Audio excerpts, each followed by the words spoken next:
Hello, I'm Edna Kane Williams, Executive Vice President and Chief Diversity Officer at AARP. The time you are investing today to take the course, Becoming a More Inclusive Volunteer, is critical to our overall success.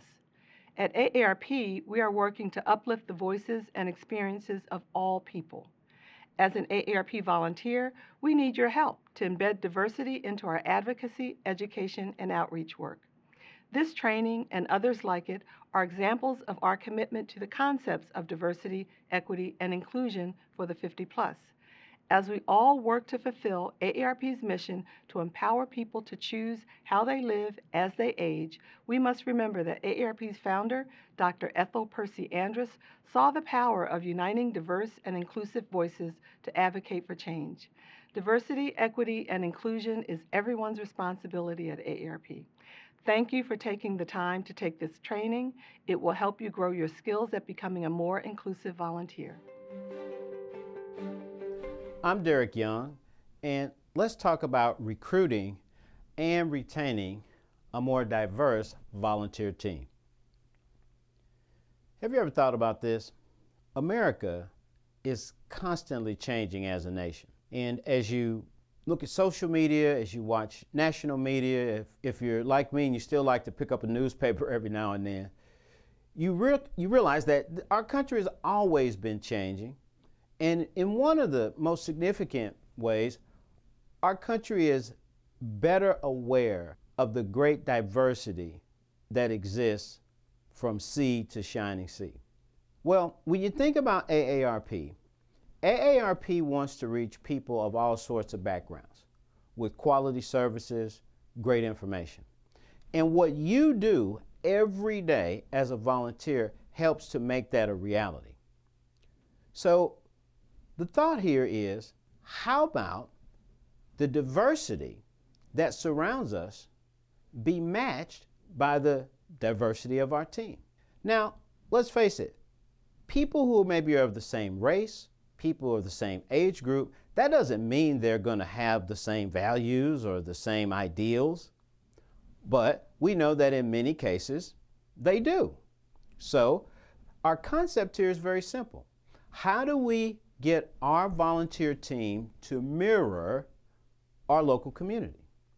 When we think about the diversity, and there's all sorts of diversities we could speak about, when we think about the diversity of our community, how do we ensure that this group of 10 or 40 or 80 volunteers begins to match or mirror that? Well, I want to offer a few thoughts when it comes to both recruiting and retaining a more diverse volunteer team that I think will be helpful.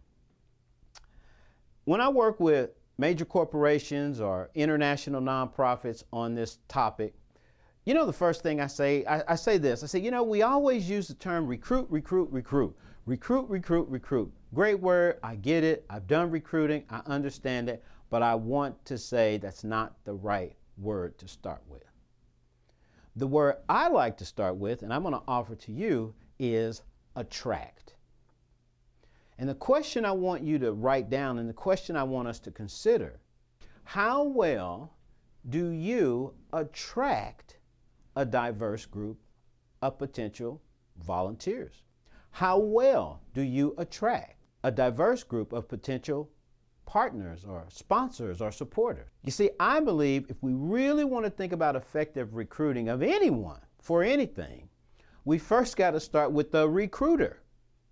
We've got to look in the mirror and say, how does my personality, how does my approach, and what I mean by approach, I mean things like your posture, your facial expressions, your gestures.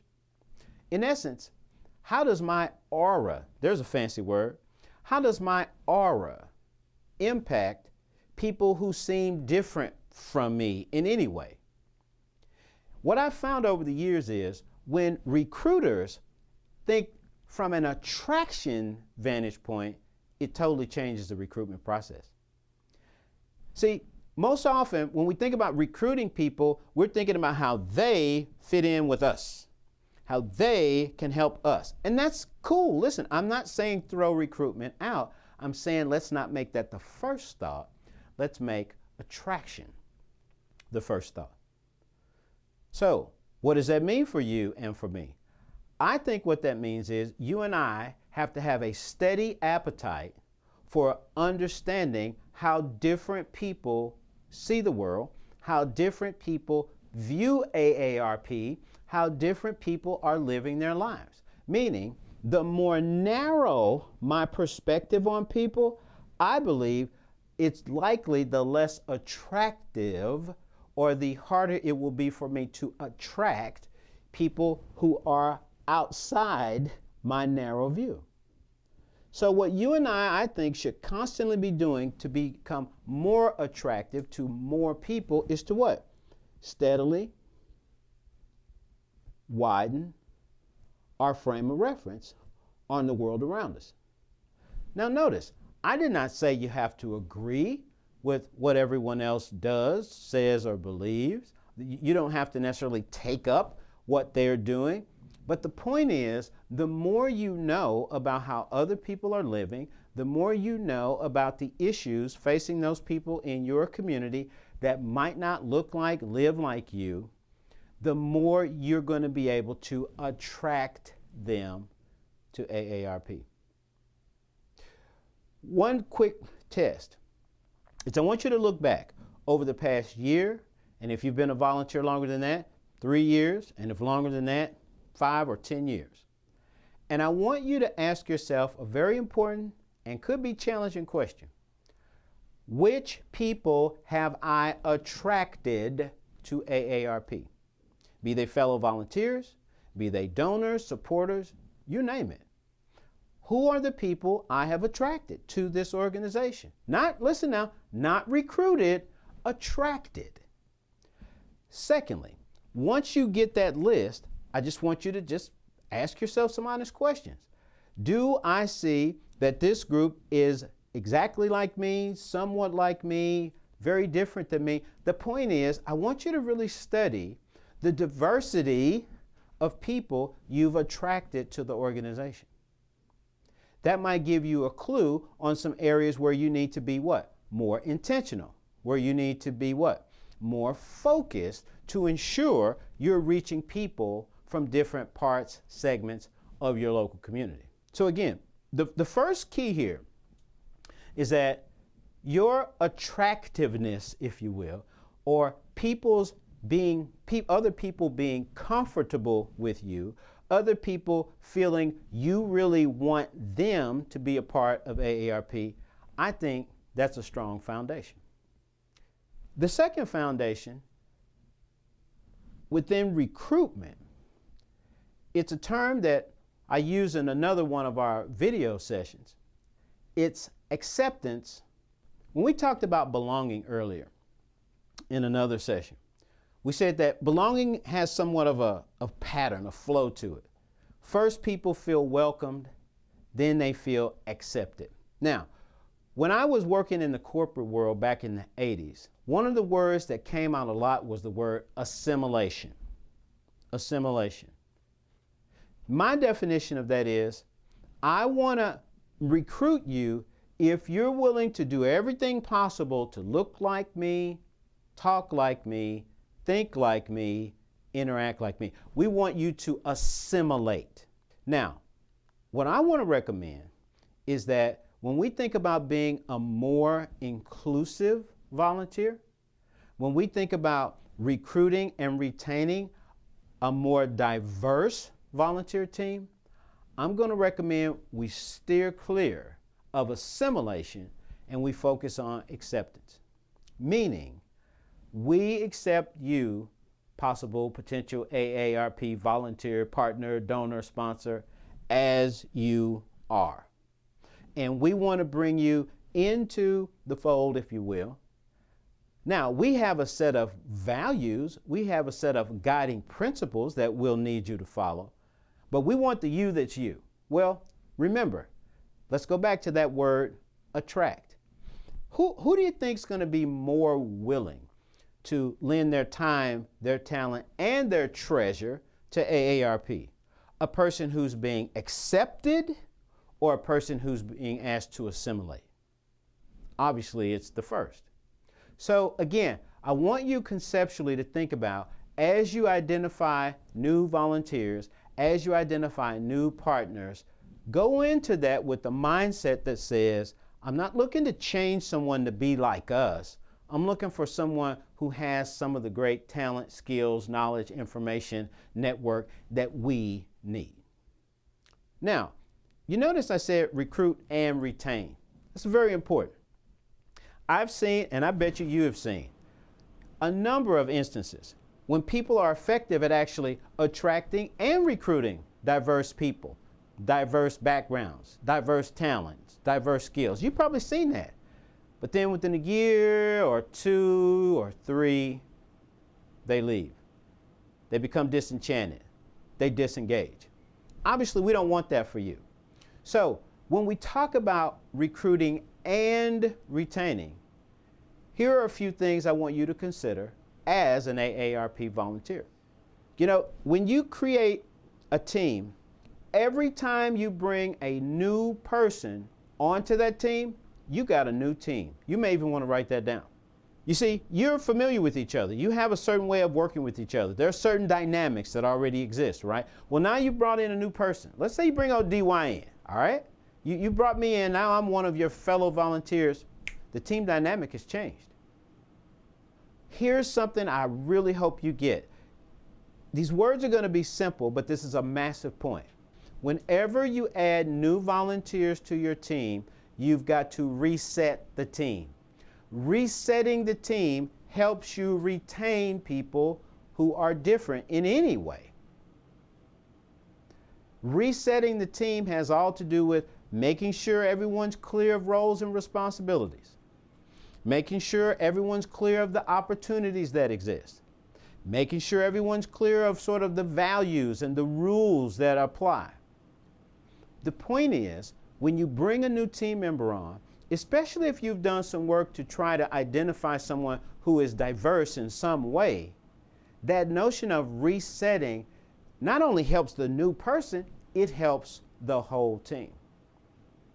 Secondly, when you begin to identify persons who have any kind of diversity, when you begin to accept people with different kinds of diversities, that also means you'll need to accept their point of view that they bring to the table. You may not agree with it, but you accept it, meaning it's worth a discussion. You don't just shut them down. One of the things I found that makes it hard for people to stay at organizations is they went out and got me because I'm quote unquote different. And then when I brought my difference to the room, everybody shut down. Nobody let me speak up. Nobody included me. So the way to retain diverse talent is to make sure, one, like I said, that you reset the team, but two, you build an interest and a desire to fully include those persons' different points of view. And include doesn't mean you totally do it, but it means you let them talk, you hear from them, you let them share their perspective without shutting them down or shutting them out. And when people feel they got a fair shake, they feel like they were heard and that what they said was really considered, I found most people, not all, but most people are able to handle that and move forward. And that's how you retain diverse talent. Next, as you bring persons into your volunteer team, who again have different backgrounds, different perspectives, that's one. And as those people start to have success, they're doing great projects, they're bringing great resources, they're doing the things a great AARP volunteer does. As you see that process start to happen, the next suggestion is to start to leverage their network. If you've identified a new volunteer who has a strong connection to a certain community that exists within the larger community, they've been accepted, they've been included, their thoughts and ideas have been considered, they're actually making a positive impact, leverage that person's relationship with that community that they came from to identify what? Additional talented people. The example I'll give you is that when I was a freshman in college, I went to a private Jesuit college in Kansas City, Missouri. And my freshman year, our student body was 96% white students, 3% black students, and 1% students of other races, ethnicities. I wound up on the admissions committee. To this day, I don't really know how I got there, but, well, I got there. And I remember sitting in a meeting as a 17-year-old sophomore in college, listening to the conversation. And the focus was, how do we get more black students to come to Rockhurst College? That was my school.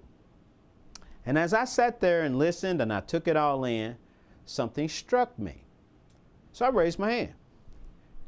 And the chair of the committee acknowledged me and said, yes, Derek, what would you like to say? I said, you know, what I hear is you all go to 50 high schools, you recruit one black student from that school, the student comes here, they may or may not like it, they may or may not develop friendships, and in the cases when they don't like it, and they don't develop friendships, they leave. And they sort of nodded, well, yeah, that's pretty accurate. I said, here's my suggestion. I recommend we go to 10 high schools and we recruit 5 students from each high school so that when those students come here, 1, they already have a friend group. 2, they already have someone they can relate with. 3, if you've got 5 students, maybe you have 2 or 3 who don't make it, don't like it, but more than likely you're going to have 2 or 3 who do make it, who do like it. Well, from those 2 or 3 who stay, who do well here, who like it here, you then go from that group, and then you go and you take them with you when you go back to their high school. In 1 year, we doubled the number of black students at our college using that approach. So you leverage the success of those diverse persons, however you define diverse, once they join your volunteer team. So what I want to say to you is, as a volunteer, you know this, you have a significant role in ensuring that the AARP mission comes to life every day in your community. As a matter of fact, I want you to think about it like this. I've often done this in workshops. I'll literally leave the workshop room and look outside the door and say, yep, there's nobody else coming. If you all don't do it, no one else in this city or town cares about this work and this mission more than you do. Therefore, your ability to be a great team is significant. Talent exists in every sector of your community. There's talent on every street in your community. The question is, do you want a little bit of it or do you not want it at all? Or do you want as much of that talent as you can get your hands on? Well, I believe if you'll take these few simple principles, work on these principles as a group, you'll be better at attracting a more diverse volunteer team so that you can recruit them to support you in the great work of AARP and retain them so they become a longtime AARP volunteer.